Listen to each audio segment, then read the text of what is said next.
દીધું છે જીરું, રાઈ અને હિંગ અને હવે ટમેટાનું કટિંગ. વાહ, શું ખુશ્બુ આવી છે, કંઈ શું સુગંધ આવી છે વઘારની કાંઈ. તો મિત્રો દાળ તો બફાઈને મસ્ત મસ્ત રેડી થઈ ગઈ છે ને આ બાજુ બાજુ જો મરચાં તરીને કમ્પ્લીટ કરી નાખ્યા છે. તળી નાખ્યા કે શેકી નાખ્યા? હેલો મિત્રો, જય માતાજી, દ્વારકાધીશ, હર હર Mahadev. Welcome to my new video રેસીપીનો.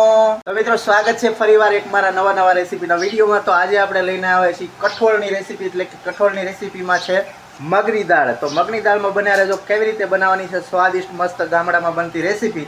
તો મિત્રો આજના વિડીયોમાં સંપૂર્ણ માહિતી મળશે મગની દાળની. તો મિત્રો જોડાયેલા રહેજો વિડીયોમાં. ફાઇનલી મિત્રો લઈ લીધી છે મગની દાળ, તમે જોઈ શકો છો. અને આવા કેટલી બધી વગર નાખવાની, બધી ન ઓરવાની હોય કઈ. તો મિત્રો આટલી બધી નહીં ઓરવાની, તમારે માત્ર ને માત્ર આટલી લેવાની છે. મિત્રો મગની દાળ લઈ લીધી છે ને હવે જો એને મસ્ત રીતે પાણીમાં ધોઈ નાખવાની. આવી રીતે ધોઈ નાખવાની. એટલે શું ધોવાથી શું થાય? આ જો કસ્તર નીકળી જાય. તો મિત્રો આવી રીતે પછી જો ઓરી દેવાની. કુકરમાં પાણી લઈ લીધું છે અને એમાં નાખી દીધી ડાયરેક્ટ. હવે આમાં બા શું નાખવાનું? તો એમાં હળદર નાખી છે. હવે જો મીઠું લઈ લીધું છે, એટલે કે રામરસ. આમાં બાફવામાં મીઠું નાખવાનું, મીઠું પણ નાખ્યું છે અને હળદર અને પાણી. તો હવે બાફવા મૂકી દઈશું. કેટલી વાર બાફવાની બા? એટલે કેટલી 2 સીટી પડવાથી ભેગા મિત્રો આ મરચાં પણ તળવાના છે. મગની દાળ, ઘઉંની રોટલી અને મરચાં અને ખાટી સાઈસ. અને અહીંયા થાય છે ચટણી સગડી ઉપર જ. જો બા બનાવે આંબલીની ચટણી મસ્ત ઘૂઘરામાં નાખવાની. તો જો બાએ લઈ લીધી છે ચટણી, ઉકાળવા મૂકી છે ને જો તપકીર નાખી છે પાણીમાં. અને મસ્ત તપકીર એટલે કે ચટણીને જાડી કરશે, ઘાટી કરવાની. તો આવી રીતે કંઈક ચટણી બનાવવાની રીત છે. તો મિત્રો બના રહેજો. આપણે પડતો કુકર મૂકી દીધું છે. મસ્ત સગડીમાં હમણાં જે ચટણી થઈ જશે પછી કુકર મૂકશે અને પછી દાળ બફાઈ જશે. પછી વઘારવાની માહિતી પણ તમને આપશું. ત્યાં સુધી વિડીયોમાં જોડાયેલા રહેજો. અને ત્યાં સુધી જો આ ચટણી પહેલાં જોઈ જુઓ. જો થઈ ગઈ ને મસ્તની આંબલીની ચટણી, કાંઈ પણ ભેળસેળ વગરની મસ્ત સ્વાદિષ્ટ બને. ઘૂઘરામાં નાખવાની ચટણી જો મસ્ત ઘાટી થઈ ગઈ છે. જો કેવી બની ચટણી. તમારે પણ બનાવી હોય તો મિત્રો અમારા પાસે સંપર્ક કરવો પડશે નહીં બા? અમારા બા છે ચટણીને કરી. કેટલી ચટણી બનાવી નાખો બાકી કાંઈ ના ઘટે. જેટલી જોઈએ એટલી નહીં બા? ભજીયામાં હાલે નહીં?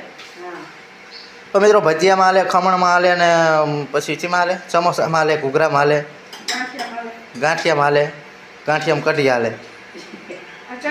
તો મિત્રો જો ખાંડ નાખી છે અને આંબલી નાખી છે. મસ્ત આંબલીની કઢી જેવી બની છે, ઘાટી ચટણી. તો મિત્રો બની ગઈ ચટણી, તમે જોઈ શકો છો ને. ઇલેક્ટ્રિક સગડી તમે જુઓ ને, ફટાફટ કામ થઈ જાય ફટાફટ. જો હવે કુકર ચડાવી દીધું છે જે મગની દાળ બાફવાનું. અને ઇલેક્ટ્રિક સગડી તમને છે ને ગેસ ભૂલાઈ જવાશે એ બી મસ્ત કામ આપે છે. અને કુકરમાં મૂકી દીધું છે દાળ બાફવા. અને બિલ આવે ને ત્યારે જોયું જાહે, બાકી અત્યારે હાલશે ફટાફટ. હા, તો બન્યા રહેજો અમારા વિડીયોમાં. મા દીકરાના ફની રેસીપીના વિડીયોમાં બધાનું હાર્દિક સ્વાગત છે. અને ફરીવાર જો સ્વાગત કરી નાખ્યું તમારું. એટલે છે ને વિડીયોને જેમ બને ને એટલો શેર કરી નાખજો, કમેન્ટ કરી નાખજો મસ્ત. અને લાઈકને હાઈપ કરી દીજો. અને શું કહેવાય, હા મરચાં લેજો. ઓલા મરચાં ખાજો, એટલે મરચાં લેવા આવી જાય, ઓલા મરચાં ખાવા આવી જાય. બરાબર, પારે કરી. મિત્રો વાગી ગયા છે 12 ને દાળ બફાઈ ગઈ છે ને આપણે નહીં લીધું છે ફટાફટ. એટલે છે ને કે ખંખોળિયું ખાઈ લીધું અમારી ભાષામાં. તો આપણે છે ને હવે બતાવશું તમને બા કેવી રીતની દાળ વઘારે છે, બધી રેસીપીની સંપૂર્ણ માહિતી. તો મિત્રો બના રહેજો વિડીયો. તો મિત્રો દાળ તો બફાઈને મસ્ત રેડી થઈ ગઈ છે ને આ બાજુ બાજુ જો મરચાં તરીને કમ્પ્લીટ કરી નાખ્યા છે. તળી નાખ્યા કે શેકી નાખ્યા?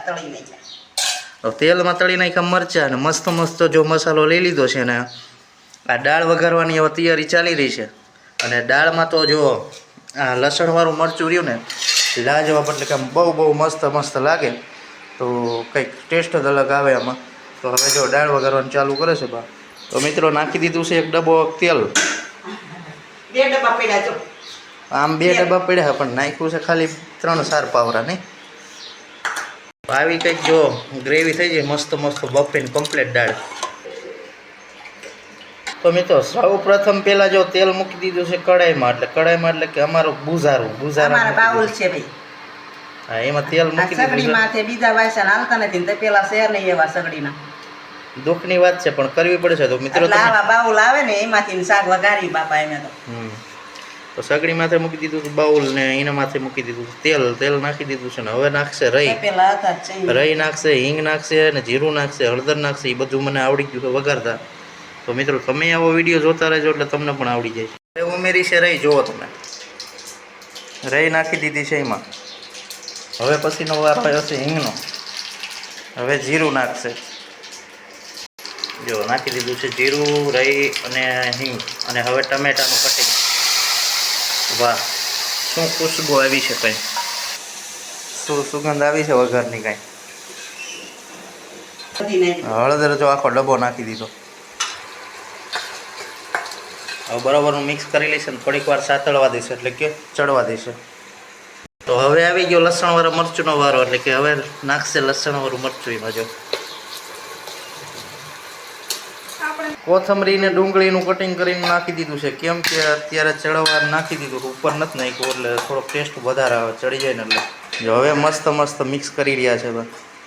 તો હવે દાળ વઘારવાનું છે. દાળ નાખી દીધી છે વઘારમાં. બધી દાળ નાખી દીધી છે. જો આવી કંઈક દાળ છે હજી મિક્સ નથી કરી. મિક્સ કરે એટલે જુઓ તમે રંગ એનો આવતો જાય. જુઓ તને હારું વઘારતા જ કહેજો અમને જેવું તેવું આવડે છે. મોટું આ આવડે. મિત્રો ગામડાની રેસીપી આવી રીતે કંઈક બનાવવાની રીત છે ને બાયો વઘારી છે દાળ. તમે આંગળા ચાટીને ખાઈ જાઓ એવી બનાવી છે મીઠી મીઠી ને સ્વાદિષ્ટ દાળ.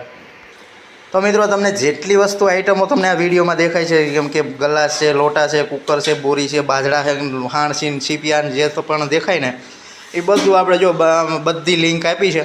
બધી પ્રોડક્ટો જે ખરીદવી ખરીદી શકશો આપણે વિડીયોમાંથી. ખાવાના લઈ લઈ. હા આ જો લિંક છે ને એમાં બધી પ્રોડક્ટો છે જે ખરીદવી ખરીદી શકશો. કેટલી વાર પાકવા દેવીની દાળ બા? હવે તો આ જો તૈયારી જ છે. હવે જો થઈ ગઈ છે. મોળી કાઢી છે પછી તીખી કરી છે. જો મસ્ત મસ્ત દાળ વઘારી નાખી છે જુઓ તમે. અને હવે મોળી કાઢશે કેમ કે સુધીને મોળી ભાવે છે. આ બાજુ લોટ બાંધી નાખ્યો છે ઘઉંનો. તમે જોઈ શકો છો ઘઉંની રોટલી કરશો મસ્ત મસ્ત એકદમ ચકાસ સોફ્ટ જો પોચો લોટ થઈ ગયો છે. તો મિત્રો આજના જમણવારમાં છે કે આજના બપોરામાં છે તમે જોઈ શકો છો મસ્ત છે દાળ તીખી બનાવી છે મગની. અને તીખા જોડે મરચાં છે અને ઘઉંના રોટલા બનાવશે. તો હે ને આજે કંઈક જામો કંઈક જમવામાં અલગ પડશે. અને આવી રીતે કંઈક હતી દાળ બનાવવાની રીત. બાઈએ બનાવી નાખી છે દાળ. રેડી થઈ ગઈ બા? પાકી ગઈ છે. બાય પાકી ગઈ. બાય પાકી ગયા, દાળે પાકી ગઈ. દાળ પાકી ગઈ, બા પાકી ગયા. બધું પાકી ગઈ. મરચું મિત્રો આપણે તમે કહો ને તો મિક્સચરમાં નાખ્યું હતું. મિક્સચરમાં નાખીને મસ્ત એની ગ્રેવી કરી હતી. એટલે હે ને ટેસ્ટી થોડીક લીલા મરચાંની બને એ ગ્રેવીમાં આપણે દાળમાં ઉમેરી હતી. એટલે હે ને મિક્સચરમાં પણ તમને આ કંપનીનું પણ મિક્સચર જોતું હોય ને તો પણ આપણી છે ને લિંક આપી છે. એમાં તમે જાજો ઓર્ડર કરાવી શકશો. મસ્ત કંપનીનું આવે છે અને 2-3 વર્ષથી વાપરવી. સગડી પણ એટલી ટકાઉ આપે નહીં બા? હા સગડી બહુ સારી આવે છે. પાકી જેવી હવે દાળ? હા પાકી ગઈ. હવે જો હવે કરી દઈ બંધ. તો મિત્રો થઈ ગઈ છે મસ્ત રેડી દાળ. તમે જોવો તમે. વાહ લો ગુડ. મિત્રો આ બનાવવાની હતી કંઈક ગામડાની દેશી મગની દાળ. જો તમને વિડીયો સારો લાગ્યો હોય તો લાઈક શેર ને સબસ્ક્રાઈબ કરતા રહેજો.